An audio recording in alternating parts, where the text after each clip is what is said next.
and I'm back.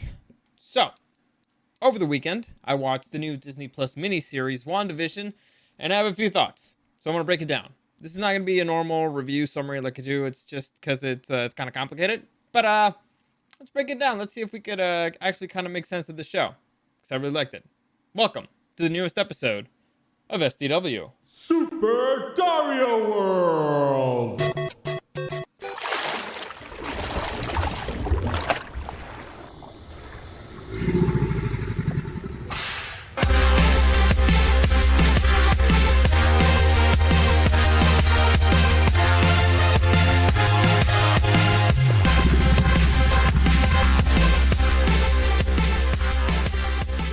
Alright, so like I said, I'm not going to be able to do the traditional normal thing that I used to do with other TV shows that I really liked, because to be honest, there's not a lot happening story-wise here, and it's not a bad thing. The show's slow burn, but before I get into it, let me just give you a quick reminder that any comments, questions, or suggestions, you can find me at Dario the Show on Instagram and at Super Dario World. I'm also streaming on YouTube and on Twitch at Super Dario World. Like, subscribe there, really helps out. If you want to check out this video later for the visuals, you can find it on YouTube at Super Dario World. So, let's get into it. The TV show is called WandaVision, and it stars the Scarlet Witch, the character from the MCU, the Scarlet Witch, and Vision, played by Paul Bettany and Mary Elizabeth Olsen, respectively. Well, no, not respectively. I said them backwards. Anyway, so the show, it's really hard to understand what the hell's going on. It's very weird and it's very confusing, but that's not a bad thing. If you want like a 30-second review, here it goes. The show's a slow burn, but it's burning somewhere. It's building up to something, and it seems pretty interesting. Also, if you're into like old school sitcoms, it's pretty funny. It's well written, it's well acted, it's fun, it's enjoyable. I recommend it. I enjoyed it. And if you're into Marvel and all that stuff, I recommend it even more, because this is going to build somewhere. It's been confirmed by the heads of Marvel, the heads of Disney, by everybody in charge of the MCU. It's confirmed. This show is a must-watch in order for you to watch the next movie in the MCU, which I believe is going to be Doctor Strange in the Multiverse of Madness. So it's going to have direct tie-ins into the MCU. It's no longer just, spin-off TV shows that don't really have anything to do with the movies. For example, there was Agents of S.H.I.E.L.D., there was Peggy Carter, who worked around the MCU. They weren't actually directly involved.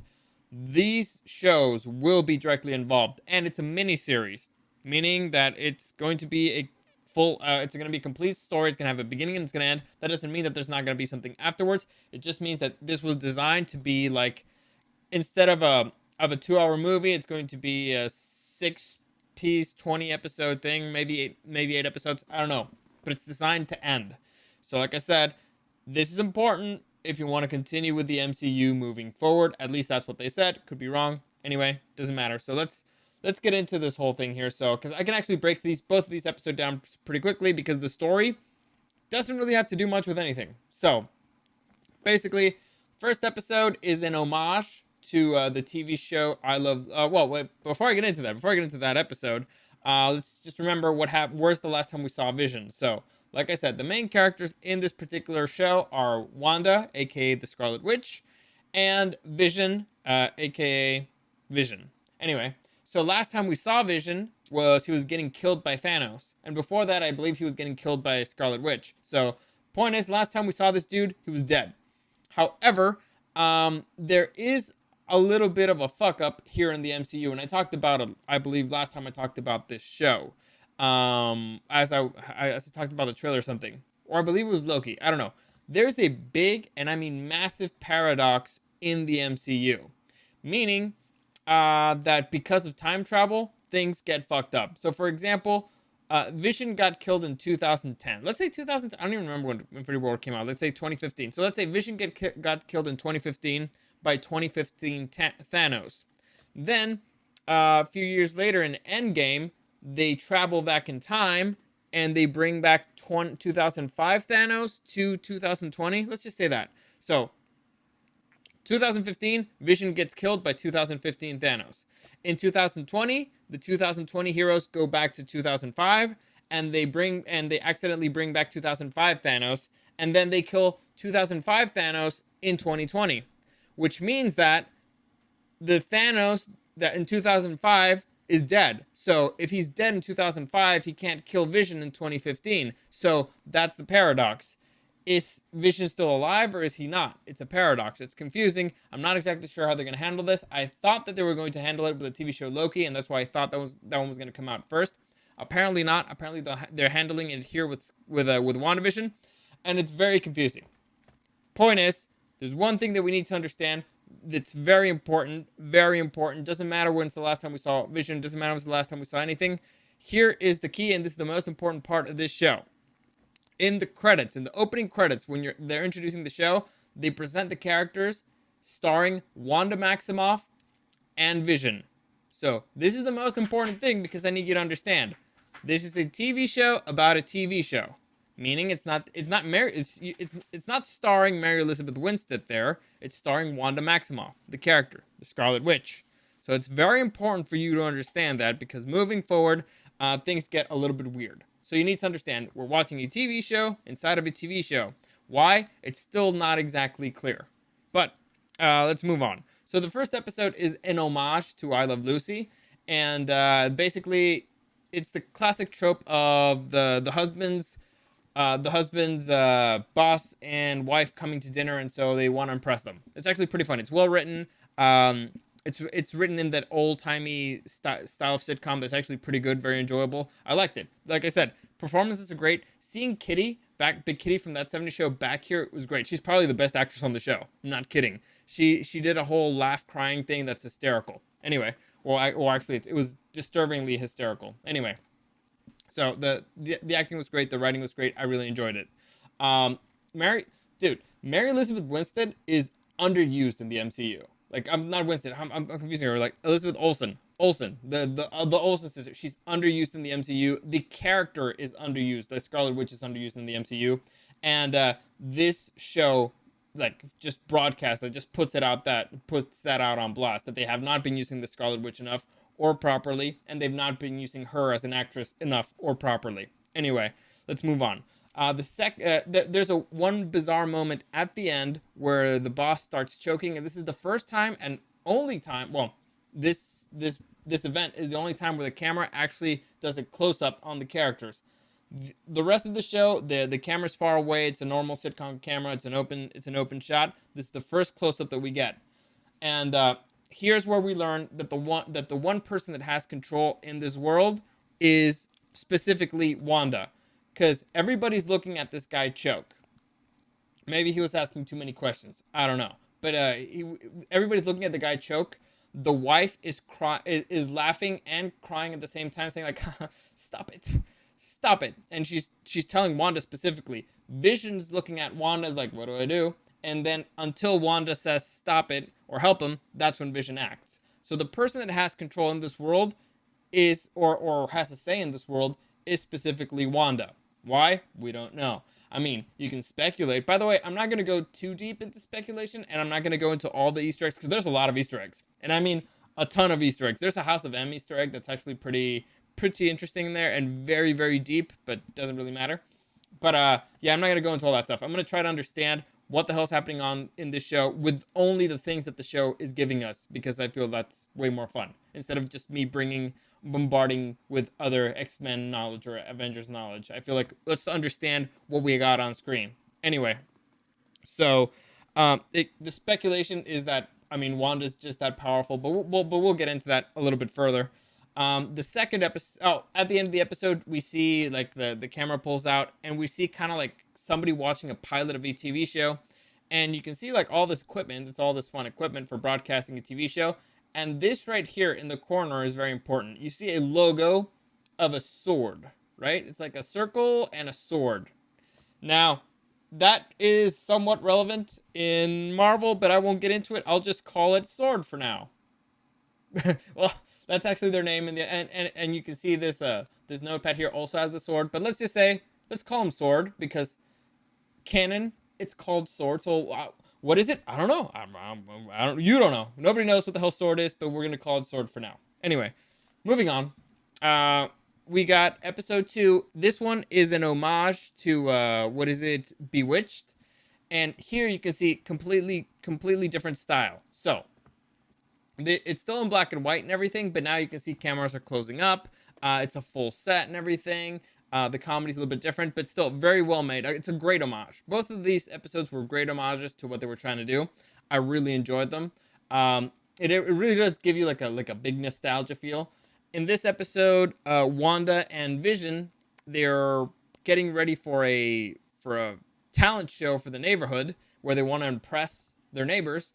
And Vision, let's just say, has something that messes up his gears. Well, has some gum in his gears, and it appears like he's drunk. So the show ends up being a little bit kookier than usual. Hijinks, shenanigans all around, but ends up being a big success. Anyway, so that ends up being episode 2. Episode 2 has a lot more moments. Like I said, this show's a very slow burn. First episode, there's only really one thing that happens. Episode 2, there's more. You're starting to see the cracks in the armor, the cracks in this reality or whatever it is. Oh, first off, I need to mention this. For the children. They keep mentioning for the children, and it's a cult-like thing, for the children, for the children, for the children. There are no children in this episode. Does this mean it'll go build to something or whatever? Maybe. Is this relevant in Marvel terms or Disney terms or whatever? Maybe. The point is, I found it weird, and so I wanted to point it out right now in case it actually becomes something. Moving on. So there's also a moment where Wanda finds a colored helicopter. This is the first thing I believe we see in color in the show. And look at here, this nice little logo. It has a sword. Next, there's a message coming in from like a radio. And it's like something's destroying the radio, and somebody's asking like, Wanda, who's doing this to you? Or like something like that. Wanda, who's doing this to you? Who that person is, honestly, I have no idea. So I'd just be speculating, so I'm not going to speculate. But there's somebody who knows Wanda, who's trying to reach out to her and understand what the hell's going on. And that's when another character gets cut, and you can see the blood and call red. And then there's a moment at the end where Wanda turns out that she's pregnant. She wasn't pregnant the whole episode, but she's pregnant at the end. And they hear some noise outside, and out of no, actually, like, what do you call that? Like, where do the Ninja Turtles live? The drainage, not the drainage. Out of a sewer. And out of the sewer comes a dude in a bee, like a bug suit, or like a bee suit, and again, in his back we have a sword logo. So again, we're starting to see a lot of things happen. And as the guy turns to look at Wanda and Vision, Wanda says no.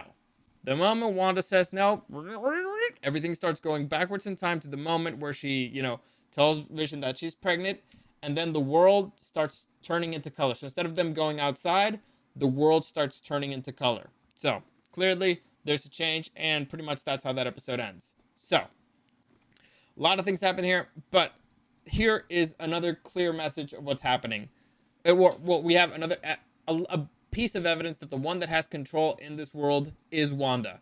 And we also have evidence that her powers are getting stronger. And I mean, way, way stronger. I mean, right there, right then and here with the no, we saw her not only change reality, but she turned back time. So far in the MCU, the only characters that we'd seen turn back time is characters who had the time stone, meaning Doctor Strange and Thanos. Both of them had the time stone, an infinity stone. And here, Wanda did it just by herself. And it doesn't really look like she's trying that hard. And not only did she turn back time, later she changed reality. So she's becoming way more powerful. And so clearly she's wherever she's in or wherever she's been, she's gotten way more OP. Unfortunately, it's not clear whether or not this is a prison of her own making, or if somebody's keeping her there. We don't understand. We don't understand if she put herself there. We don't understand what's happening. Wanda is a kooky character. Wanda is, for all intents and purposes, insane. She's a crazy person. And I don't mean that in a bad way. I mean, that's her character. She's always been like a little bit wrong, and it comes from her powers and family and stuff like that. So that's something that I felt that's been underused in the MCU. Hopefully they're kind of starting to use it here. And a part of me is like, I would like her to be a little bit wilder, but at the same time, it's like, dude, if you're crazy, you don't know that you're crazy. So things may appear to be normal to you. So it makes sense that if this is all in her head or her own reality, she's trying to be as normal as possible. So that's kind of it. Like I said, I could speculate a lot, and I mean a lot, but unfortunately, we don't have enough information. We have a lot of tidbits, we have a lot of Easter eggs, and clearly, the most important thing, this is building to something, and I am liking it. I like it just as the homage. It's enjoyable. It's fun. Honestly, I would watch that sitcom just because I miss the old I Love Lucy shows. I miss the old Bewitched shows. It was well written. It was funny. It was enjoyable. It was hijinks galore. I love a good hijinks. Add the fact that this is building to something in the MCU. It makes it 100 times more interesting. And I'm happy that they're finally using my girl, the Scarlet Witch, because I've mentioned this many times before. She's my favorite character she's my favorite female character in Marvel. So her getting used a little bit better. This clear break in reality is awesome. It depends. Honestly, it all depends on how you leave them. It all depends on where this leads to. Because if it leads to something stupid, I'll probably be upset. But I have hopes because the setup's good. It's very well made. The show is very well made, and so I think this is kind of how I'm gonna keep breaking this down. Like, I'm not gonna go as deep as in other shows when I actually have to break down everything that happened in the episode, bit by bit. Because like I said, most of the story doesn't really have to do with anything, or I don't think it's gonna have to do with anything. So I'm just gonna mention like a few tidbits here that are important, and the big moments that you're like, okay, I think this is going to be relevant in the MCU somehow. So hopefully you enjoy that. And by the way, I'm not gonna do like a good, the bad, and I don't know, the Scarlet Witch, because where I do a fun fact, because I think the fun facts could actually be a spoiler for stuff. Like, I could go very easily, like right now I could be like, what is sword? I think that could be a spoiler if I tell you what sword is. If I could tell, like, oh, this is House of M, that could be kind of a spoiler too. So I want to avoid that, just because I'm pretty sure it's not gonna go beat by beat exactly into a particular story, but it could be close enough that it could spoil something else. So I'm just gonna avoid that. Also, it's less work for me. So that's how I'm gonna do it, and hopefully you enjoyed that. Overall, I recommend the show. I liked it. It's fun. It's enjoyable. Highly recommend it. Fun, well acted, well made, funny. I'm very much looking forward to seeing Kitty from That 70s Show more in the episode, because I love her as an actress. She's great. She's very, very talented, very funny. So we'll see. We'll see where this keeps going. It comes out every Friday. So again, the first episode of the week, I'll probably just do a quick breakdown of the show. So hopefully you enjoy that. And that's it. I believe that's it for today. So as always, any comments, questions, or suggestions, you can find me at Dario the Show on Instagram and at Super Dario World. Streaming on YouTube and on Twitch at Super Dario World. If you want to see this video, you can find it on YouTube. Loads itself up in a few hours, or if not, by tomorrow morning, it should be up there at Super Dario World. As always, thank you for listening, and I'll see you again next time.